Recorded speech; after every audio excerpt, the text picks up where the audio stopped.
is Jason Vong, and today I'm going to show you how to hook up your Sony camera to your computer to be used as a webcam for live streaming. You will need a few items to get started. A camera with an HDMI output port with a tripod, a USB to HDMI capture card device, and a HDMI cable. So let's go ahead and dive into the specifics to ensure that you have all the right gear.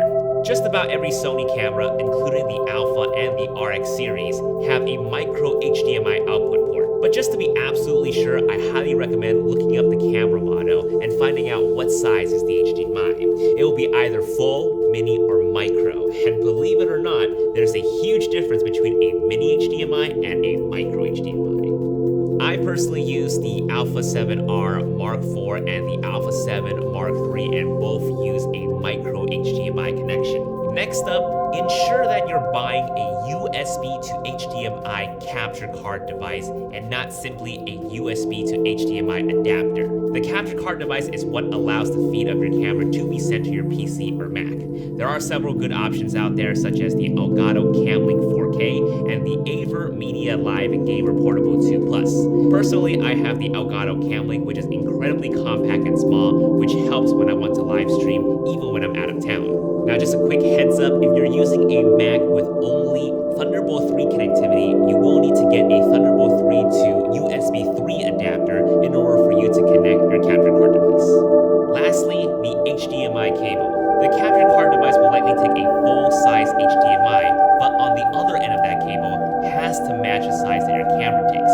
In my case, I will need a full HDMI to micro HDMI cable for my A7R Mark IV and my Camlink. Simply connect them all together, and any software that can recognize a camera connection will list your capture card device as an option to be used. This includes Skype, Slack, Zoom, and even Google Hangouts. You are now even ready to stream on Facebook Live and YouTube Live.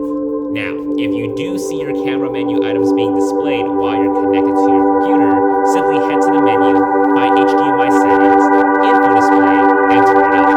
This is what's known as a cloned HDMI. Also, to ensure that you're in focus while you stream, enable face detection autofocus. Your camera should also be in movie mode, and continuous autofocus should be enabled.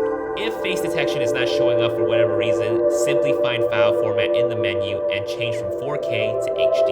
Definitely download Open Broadcast software, commonly known as OBS. And to use this software to stream to Facebook, YouTube, or even Twitch Live, simply copy the stream key from those platforms to OBS and start broadcast. And that's it. Hopefully this has helped you out, and have fun on your live stream.